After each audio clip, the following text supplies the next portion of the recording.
Les invito para que miremos la escritura, hermanos.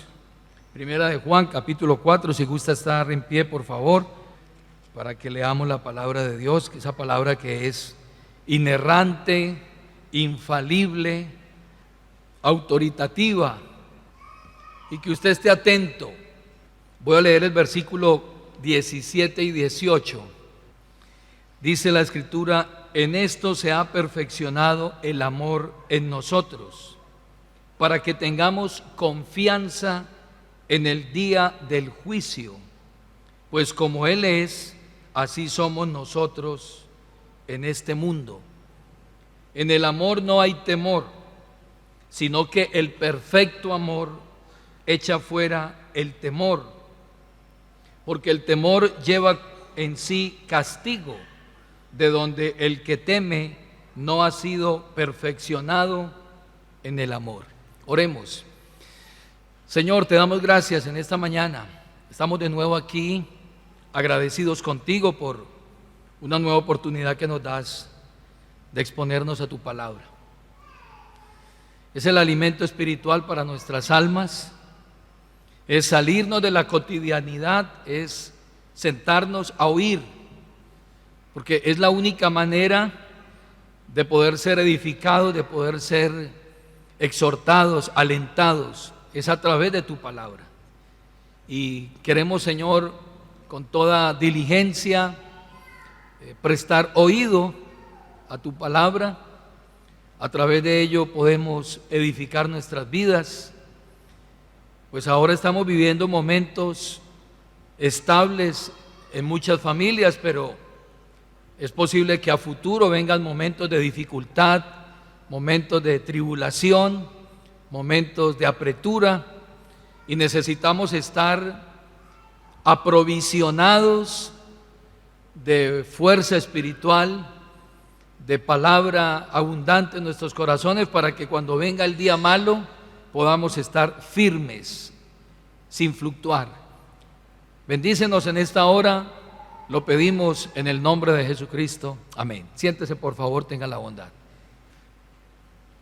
El perfecto amor y la confianza del creyente en el día del juicio.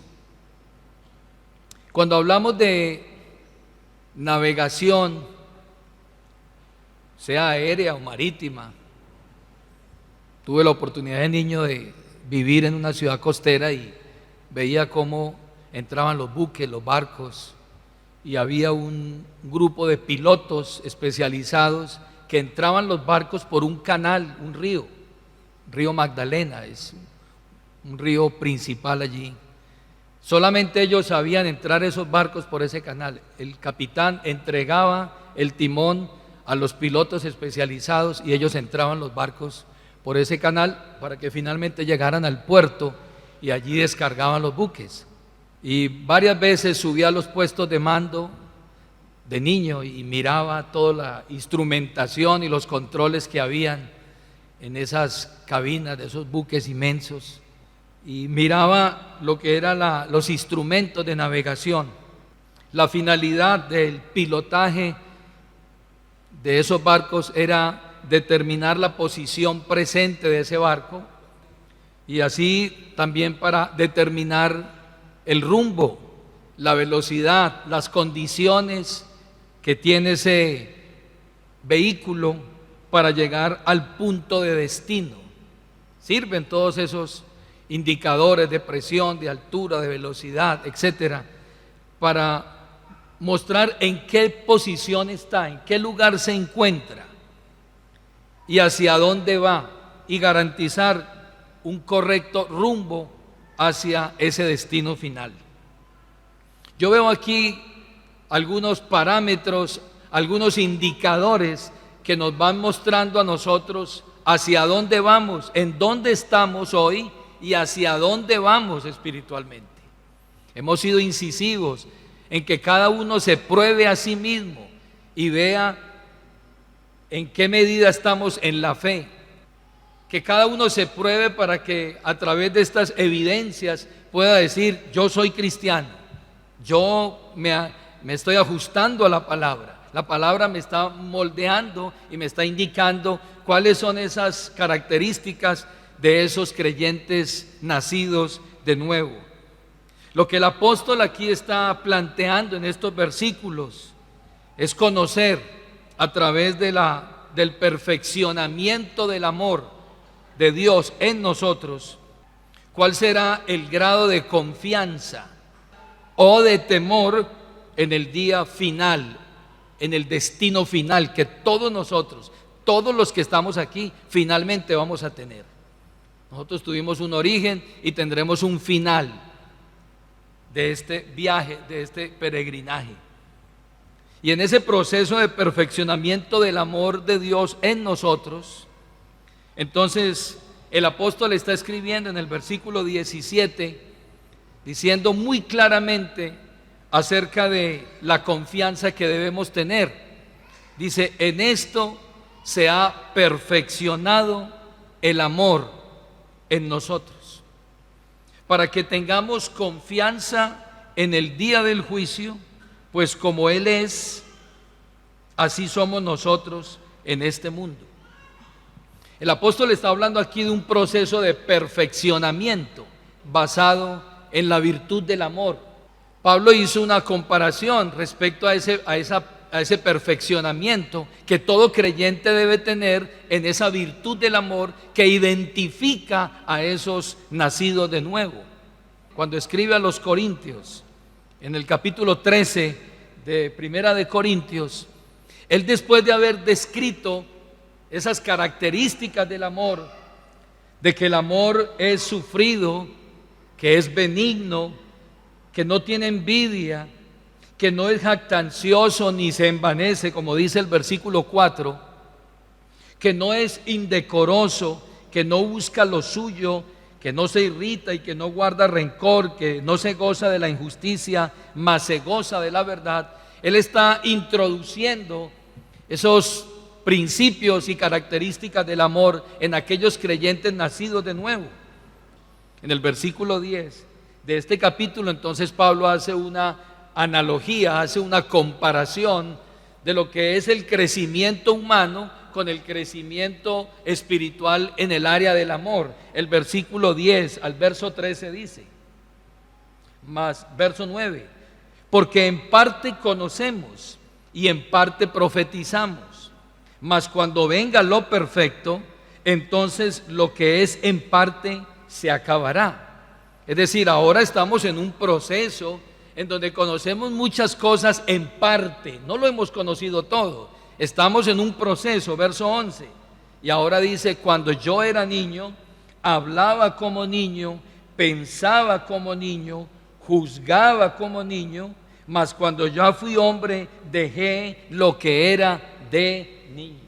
Él está mostrando ese proceso de madurez, de crecimiento, a través de esa figura de el niño que va creciendo poco a poco y va madurando.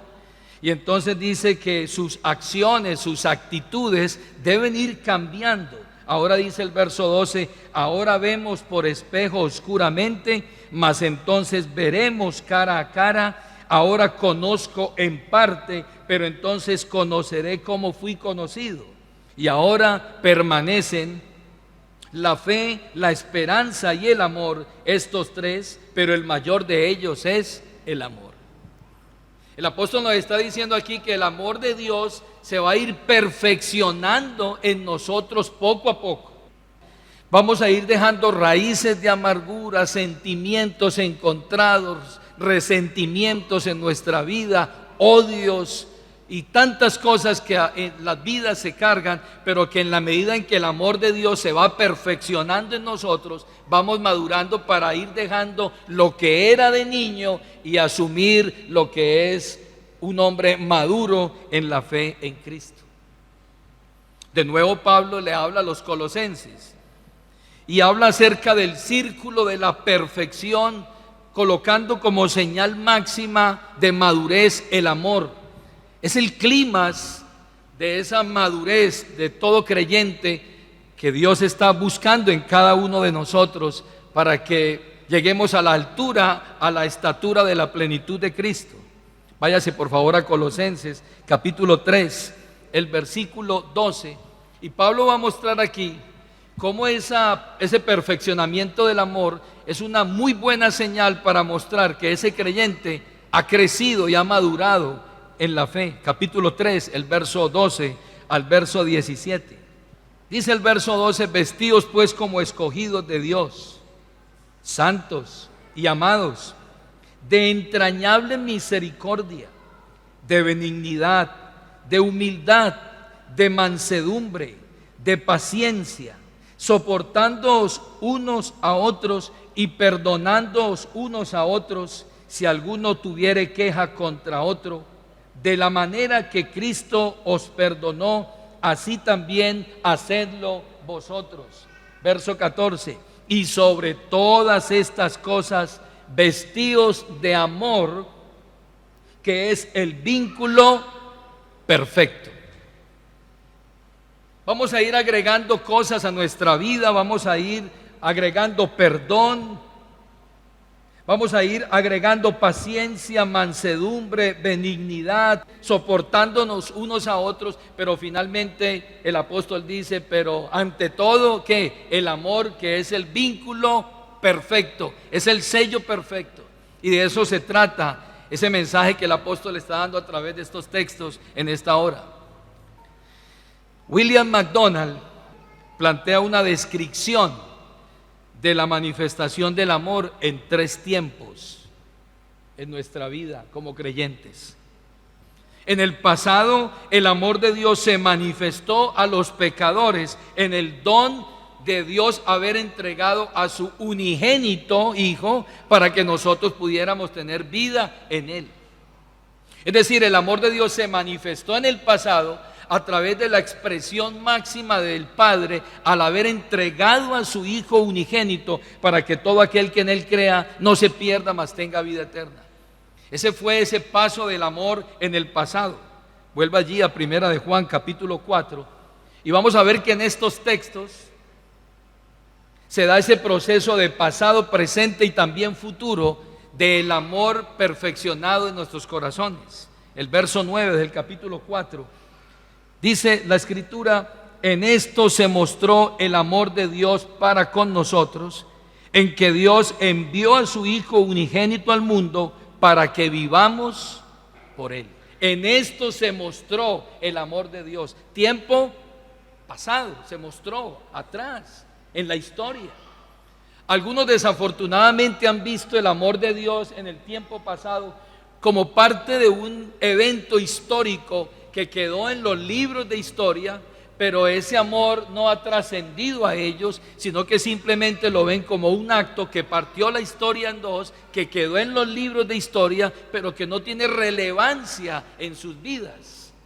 Pero para nosotros tiene vigencia. Y lo que vamos a hacer ahora más adelante, la cena del Señor, es precisamente conmemorar ese acto de Cristo en la cruz por nuestros pecados, el justo por los injustos, para llevarnos a Dios. Pero el amor de Dios en la vida del creyente ahora ha dejado de estar en el pasado para venirse al presente y hoy habitar en medio de nosotros. En el presente, el amor de Dios nos es manifestado a través de cómo nos amamos unos a otros, con el amor que ha sido derramado en nuestros corazones por el Espíritu Santo. Mire el capítulo 4, el versículo 12. Dice la Escritura: nadie ha visto jamás a Dios. Si nos amamos unos a otros, Dios permanece en nosotros y su amor, ¿qué dice? Se ha perfeccionado en nosotros. De eso estamos hablando. Cuando el amor de Dios no se queda en el pasado, en la historia, en el evento de la cruz, sino que trasciende hasta hoy, trasciende hasta nosotros. Y hoy ese amor que hemos recibido de parte de Él, ahora podemos compartirlo con otro. Entonces ese amor comienza no a ser simplemente un dato del pasado, sino que ahora vivimos en ese amor, vivimos en esa realidad presente que es el amor derramado en nuestros corazones. Pero el amor no se queda ahí en el presente, no se queda en el pasado. El amor, según lo que acabamos de leer, trascenderá y lo podremos ver en todo su esplendor en el futuro. Lea conmigo el verso 17 y el versículo 18. En esto se ha perfeccionado el amor en nosotros, para que tengamos confianza en el día del juicio, pues como Él es, así somos nosotros en este mundo. Lo primero que debemos tener claro nosotros como creyentes es saber que habrá un juicio para todos los hombres, como lo declaran las Escrituras. La Biblia dice: está establecido para los hombres que mueran una sola vez, y después de esto, ¿qué? El juicio. Ahora, va a haber una gran diferencia entre el inconverso, el incrédulo y el creyente nacido de nuevo en ese juicio. Apocalipsis capítulo 20, quiero que me acompañe, en el versículo 11, dice: y vi un trono blanco y al que estaba sentado en él, de delante del cual huyeron la tierra y el cielo, y ningún lugar se encontró para ellos. Y vi a los muertos grandes y pequeños de pie ante Dios, y los libros fueron abiertos. Y otro libro fue abierto, el cual es el libro de la vida, y fueron juzgados los muertos por las cosas que estaban escritas en los libros según sus obras. La Biblia habla de un juicio. Siga leyendo. Y el mar entregó los muertos que habían en él, y la muerte y el Hades entregaron los muertos que habían en ellos, y fueron juzgados cada uno según sus obras. Y la muerte y el Hades fueron lanzados al lago de fuego. Esta es la muerte segunda. Y el que no se halló inscrito en el libro de la vida fue lanzado al lago de fuego. Un juicio. Y el que no fue hallado en el libro de la vida fue lanzado al lago que arde con fuego y azufre, que es la muerte segunda. El que no fue hallado. Quiere decir que hubo otros que sí fueron hallados. Pablo, cuando habló en el Areópago a los griegos, les mostró claramente que habría un juicio en donde Dios llamaría a cuenta a todos los hombres por sus obras hechas mientras estuvieron en el cuerpo. Hechos capítulo 17, el verso 30 y 31.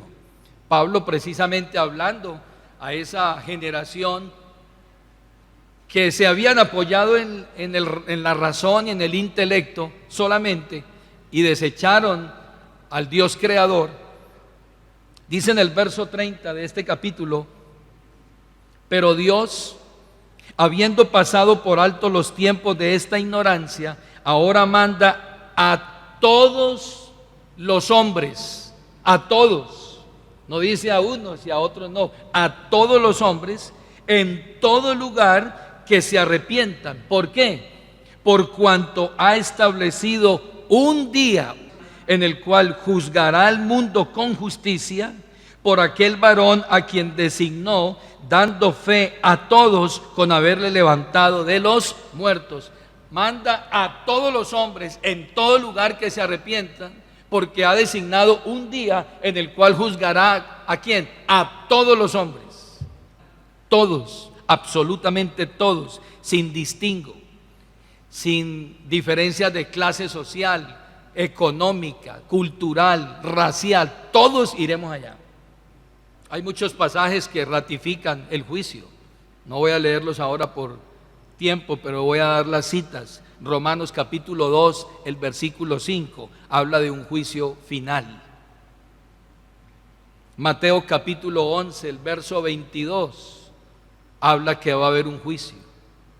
Mateo capítulo 11, el versículo 24, habla de un juicio. Mateo capítulo 12, el verso 36, habla de un juicio. Mateo capítulo 25, el verso 31, habla que va a haber un juicio. Primera de Corintios capítulo 4, y ahí quiero que me acompañe, el versículo 5. Así que no juzguéis nada antes de tiempo, hasta que venga el Señor, el cual aclarará también lo oculto de las tinieblas y manifestará las intenciones de los corazones, y entonces cada uno recibirá su alabanza de Dios. No juzguen nada antes de tiempo, sino que esperen. Cuando venga el Señor, Él aclarará todo y entonces le dará a cada uno que su recompensa. Hebreos capítulo 6, el verso 2, habla de un juicio. Segunda de Pedro capítulo 2, el verso 4, habla de un juicio. Y Judas capítulo 1, el verso 6, habla de un juicio también, que finalmente todos sin distingo irán al juicio. ¿Quién será el juez allí en ese juicio? Jesucristo será el juez en ese juicio. Pablo habla de que Cristo Jesús juzgará a los vivos y a los muertos en ese juicio. Segunda de Timoteo, capítulo 4, el versículo 1, habla de quién será el juez en ese juicio. Mi amigo, tú que estás aquí en esta mañana, tú vas a ir a ese juicio y estarás frente a ese juez que es justo y que conoce todo, incluso tus pensamientos y las intenciones de tu corazón. Conoce tu pasado, tu presente y tu futuro. Todos iremos ante ese juez. Pablo dice: te encarezco delante de Dios y del Señor Jesucristo, que juzgará a los vivos y a los muertos en su manifestación y en su reino, que prediques la palabra, que instes a tiempo y fuera de tiempo, redarguye, reprende, exhorta con toda paciencia y doctrina. ¿Qué dice el verso 1? Jesucristo, que juzgará a los vivos y a los muertos en su manifestación, en su reino. ¿Quién va a juzgar? Jesucristo. Él juzgará. Estaba viendo un juicio que están llevando a cabo, un juicio político, y el juez, dentro de sus limitaciones, tuvo que darles beneficios a los sindicados, porque llegaron a un acuerdo en donde si ellos confiesan sus delitos y acusan a toda la red de corrupción que había alrededor de ellos, el juez les dijo: yo a ustedes les voy a dar unos beneficios. Es más, no los voy a llevar a la cárcel como medida preventiva. Ustedes váyanse tranquilos, con algunas restricciones solamente.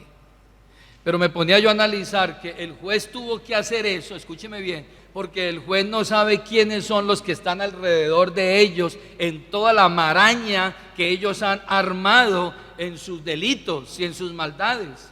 Y entonces, dentro de sus limitaciones, tuvo que decirle a dos de esos sindicados: váyanse con algunos beneficios, pero se comprometen a acusar a todos los que están alrededor de ustedes, y lo hace porque el juez tiene limitaciones y no conoce, su capacidad no le permite conocer quiénes están involucrados en eso. Y algunos irán a la cárcel injustamente y otros que eran merecedores entonces se van para la casa, y uno ve que en la justicia de los hombres no opera la justicia de Dios. Pero no va a ser así en este juicio final. Todos absolutamente comparecerán ante el tribunal de Cristo, y cada detalle que se haya hecho mientras estaba en el cuerpo será puesto en evidencia. La Biblia dice en Hebreos capítulo 4, el verso 13, que no hay absolutamente nada que vaya a ser encubierto en la presencia de ese juez que conoce todas las cosas.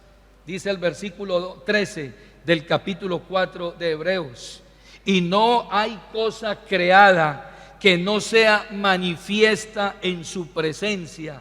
Antes bien, todas las cosas están desnudas y abiertas a los ojos de aquel a quien tenemos que dar cuenta. Todas las cosas, las intenciones del corazón, no hay nada oculto en su presencia. Este juicio final es la culminación de muchos juicios que han precedido ese juicio final, que Dios ya ha hecho en tiempos pasados. Hermanos, la evidencia de que va a haber un juicio final es que cuando usted mira la historia, Dios ya ha hecho juicios en el tiempo pasado. Hizo un juicio en Babel, cuando confundió las lenguas de los hombres y dispersó la gente. Eso fue un juicio de parte de Dios, porque Dios les había dicho a ellos que ellos debían llenar la tierra, pero ellos se fueron a una llanura y se quedaron en esa llanura, y Dios en castigo mandó un juicio y confundió las lenguas y los esparció a todos. Pero hubo un juicio por agua. La Biblia dice que en el tiempo de Noé Dios envió un juicio y las cataratas de los cielos fueron abiertas y el mundo fue anegado en agua, y solamente 8 personas se salvaron, Noé y su familia. Y ahí hay una evidencia histórica de que hubo un juicio. Sodoma y Gomorra fueron ciudades del ayer donde Dios mandó un juicio, porque desde el más pequeño hasta el más grande se habían pervertido a tal punto que iban a violentar a los ángeles que Dios había mandado a esa ciudad. Y Dios mandó un juicio, y dice la Biblia que los cielos se abrieron y cayó fuego de azufre sobre esas ciudades y quedaron borradas totalmente, a tal punto que al día siguiente se veía un horno que salía el humo de esas ciudades. Y Dios sigue haciendo juicios. Hoy muchas naciones están bajo juicio y Dios los está dejando andar en sus propios caminos. No les está poniendo freno, sino que los está dejando en el desenfreno. Romanos capítulo 1, el versículo 18 al 32, es un juicio que Dios ha hecho en las naciones para que ellos, Dios los deja andar en sus propios caminos y sean hastiados de sus propios pecados, a tal punto que cambiaron el uso natural por el que es contra naturaleza. Los hombres dejando el uso natural, y las mujeres también cometieron con avidez toda clase de impurezas y de actos vergonzosos. Eso es un juicio de Dios. Pero este juicio va a ser un juicio final. Toda palabra pronunciada, toda acción realizada se expondrá a la luz para que sea juzgada. Dice la Biblia: Dios traerá toda obra a juicio juntamente con toda cosa encubierta, sea buena o sea mala. Todos, absolutamente todos, irán a ese juicio. Pablo dice en Romanos 14:10, el verso 10 y 12, dice la Escritura: pero tú, ¿por qué juzgas a tu hermano? ¿O tú también, por qué menosprecias a tu hermano? Escuche: porque todos compareceremos. Pablo se incluyó. Todos compareceremos, ¿ante quién? Ante el tribunal de Cristo. Porque está escrito: vivo yo, dice el Señor, que ante mí se doblará toda rodilla y toda lengua confesará a Dios. De manera que cada uno de nosotros dará a Dios, ¿qué? Cuenta de sí. También le habla a los Corintios, 2 de Corintios 5:10, porque es necesario que todos nosotros comparezcamos ante el tribunal de Cristo, para que cada uno reciba lo que le corresponda según lo bueno o lo malo que haya hecho mientras vivió en el cuerpo. Sea bueno, sea malo, compareceremos ante el tribunal de Cristo. Ahora, volviendo allí a Primera de Juan, capítulo 4, el verso 17, va a haber una gran diferencia entre el no creyente y el creyente. El no creyente irá a ese juicio, y para él será de terror ese juicio, porque todas sus obras, todos sus hechos serán presentados allí. Y su destino final dependerá de lo que hizo con Cristo mientras estaba aquí en el cuerpo. Pero para el creyente habrá una diferencia. El hecho de que los creyentes se enfrentarán el juicio nunca debe hacerles temer de que ellos serán eternamente condenados. No iremos al juicio para ser condenados. Nosotros no iremos al juicio para ser condenados. Pues la Biblia nos aclara y nos reitera que ya no hay condenación para los que estamos en Cristo Jesús. para los que no andan conforme a la carne, sino conforme al Espíritu. Y en Juan capítulo 5, vaya allí por favor, el verso 24, Juan escribiendo las palabras de Jesús, dijo: de cierto os digo, el que oye mi palabra y cree al que me envió, escuche bien, oye mi palabra y cree al que me envió, es decir, al Padre, tiene vida eterna y no vendrá a condenación, mas ha pasado de muerte a vida. Lo trasladaron. Quiere decir que cuando esa persona vaya a juicio, no irá a condenación, porque ya ha tenido un traslado de muerte a vida, de separación eterna a compañía eterna con Dios, en la razón, en virtud de que conoció la palabra y creyó en aquel que es el Señor, el Salvador del mundo. Romanos 5:1 dice: justificados pues por la fe, tenemos paz para con Dios por medio de Jesucristo. No habrá condenación. Ese juicio para el creyente no será de condenación, pues ya sus pecados fueron pagados y él fue absuelto por la obra de Cristo en la cruz. Juan entonces dice en el verso 17: en esto se ha perfeccionado el amor en nosotros, para que tengamos confianza en el día del juicio. Algunos irán aterrorizados a ese juicio.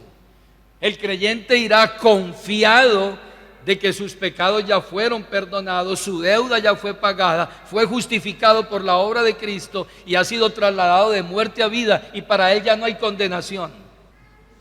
El día del juicio para el creyente será entonces descrito en el momento, a diferencia del incrédulo, no para ser condenado y juzgado, sino que será para recibir las recompensas que Dios va a repartir a los creyentes. Y alguien me dijo: ¿y entonces nos van a leer todo lo que nosotros hicimos? Yo le dije: no nos van a leer todo lo que nosotros hicimos. Cuando nuestros pecados fueron perdonados, dice Miqueas capítulo 7, el verso 19, que Él arrojó nuestros pecados a lo profundo de la mar. Dice el Salmo 103, verso 12, que como está lejos el oriente del occidente, hizo alejar de nosotros nuestras rebeliones. Y dice Isaías 43, 25, yo soy el que por amor a mí mismo borro todas tus rebeliones. Finalmente, Hebreos 8, 12 dice: nunca más me acordaré de tus pecados ni de tus transgresiones. Ese juicio no será para que vayan a leernos pecados e iniquidades a nosotros. No habrá lectura, nada de eso, porque los pecados nuestros fueron ¿qué? Borrados. Fue quitada el acta de los decretos que había contra nosotros. Quitaron el acta y fue clavada ¿dónde? En la cruz. Y exhibió a los principados y a las potestades, triunfando sobre ellos en la cruz del Calvario. Ya no hay cuenta en contra nuestra. Ya no hay pecados que sean expuestos allí, porque esos pecados le fueron imputados y cargados al Cordero de Dios que quita el pecado del mundo. Pastor, entonces ¿a qué voy a ir a ese juicio? A recibir recompensas.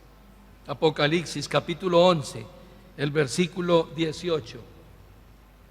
Dice el verso 18: y se airaron las naciones, y tu ira ha venido, y el tiempo de juzgar a los muertos y de dar el galardón, escuche, y de dar el galardón a tus siervos los profetas, a los santos y a los que temen tu nombre, a los pequeños y a los grandes, y de destruir a los que destruyen la tierra. Van a haber dos tipos de: a los impíos, incrédulos, habrá ¿qué? Castigo, y al creyente habrá galardón.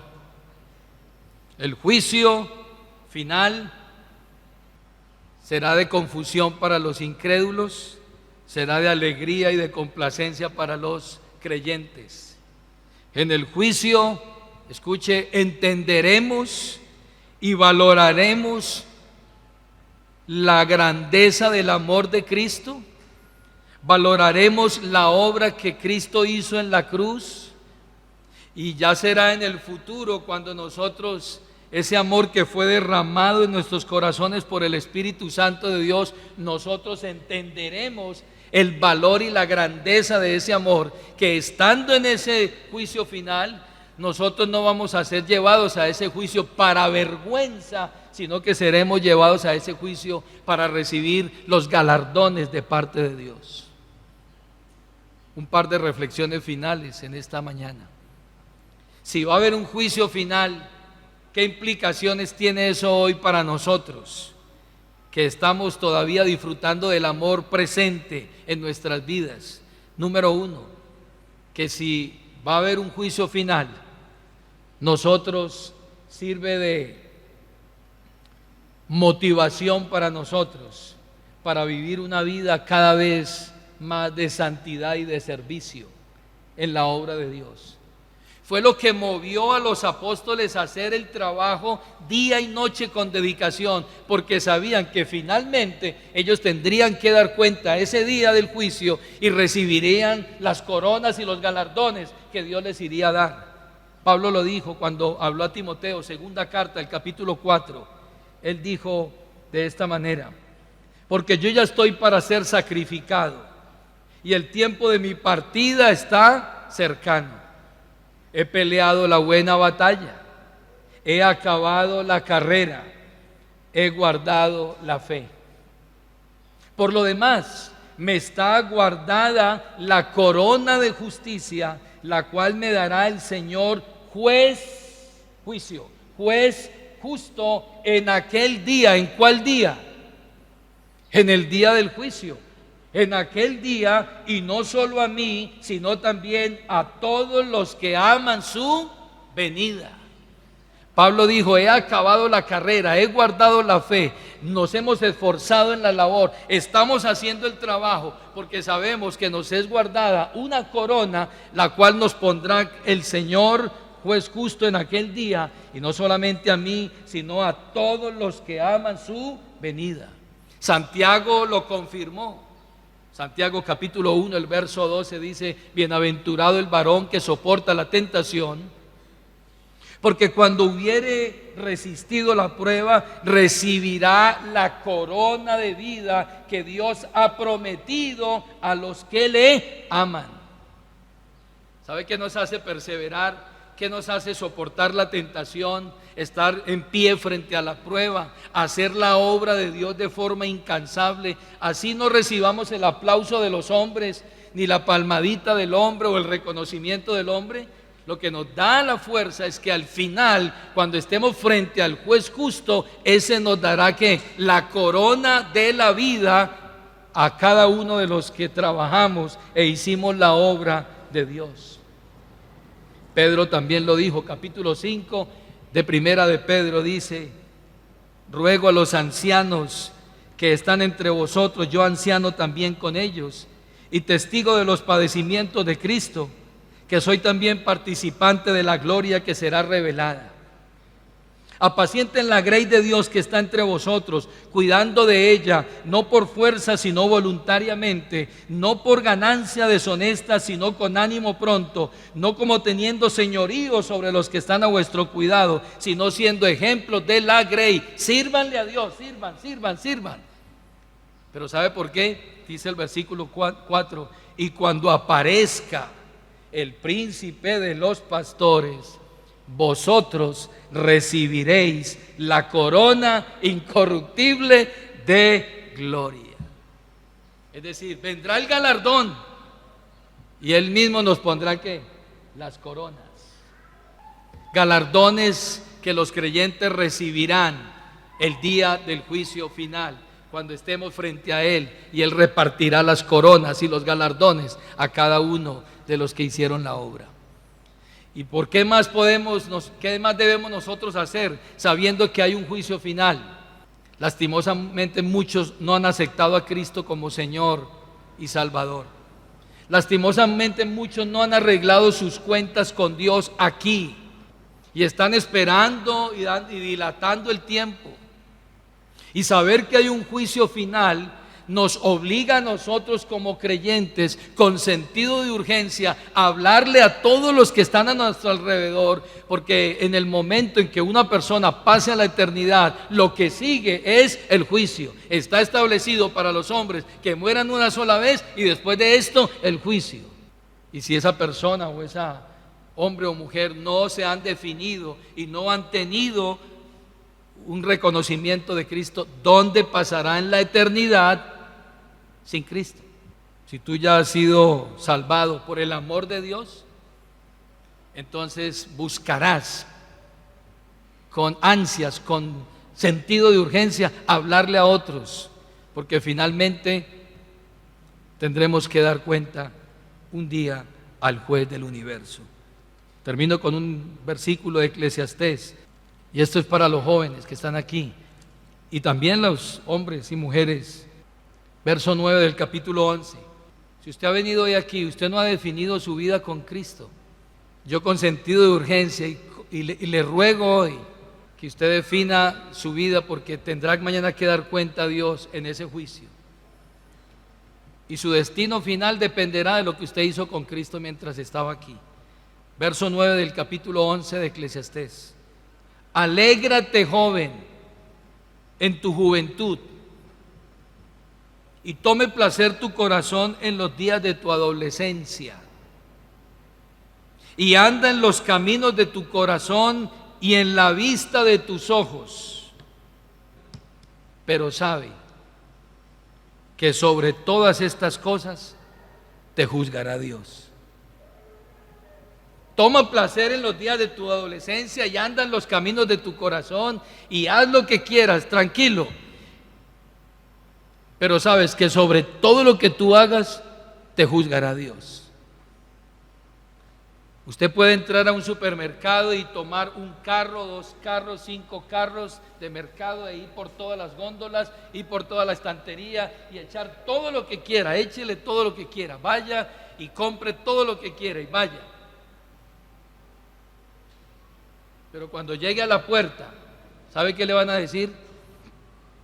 Pase por la registradora, que tiene que registrar cada producto que usted echó en ese carro, tiene que pasarlo y contabilizarlo. Eso es lo que está diciendo el texto aquí. Joven, anda en la vista de tus ojos y haz lo que quieras, pero acuérdate que sobre todas estas cosas te juzgará Dios. Estemos en pie en esta mañana. Pero en aquellos que se ha perfeccionado el amor de Dios, estarán ¿qué? Tranquilos. ¿Sabe qué voz escucharán? Entra en el gozo de tu Señor. Mis hermanos, queremos dar gracias a Dios en esta mañana, porque nosotros no iremos a un juicio de condenación, un juicio de confusión, un juicio donde la Biblia dice que será el llanto y el lloro y el crujir de dientes, en donde habrá una separación eterna del hombre con Dios. No, no habrá eso para el creyente. Será un momento de gozo supremo, alegría suprema, y donde se repartirán los galardones, no por lo que hicimos, sino por lo que Él hizo en nosotros, porque no somos nosotros, es Él en nosotros. Oremos por nuestros familiares, oremos por nuestros amigos que aún no han entregado sus vidas a Cristo. Y yo le invito, hermano, para que usted organice su vida aquí, es hoy, no es allá, es aquí, donde tenemos que hoy es el día aceptable, hoy es el día de salvación. Padre, gracias te damos en esta preciosa hora.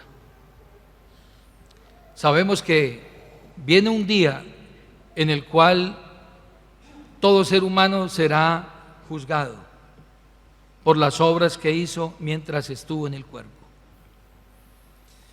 Te pedimos, Padre Celestial, que hoy tu misericordia está aquí presentada a través del Evangelio, pero esa misericordia tiene un límite y es: mientras haya vida, hay esperanza en el ser humano.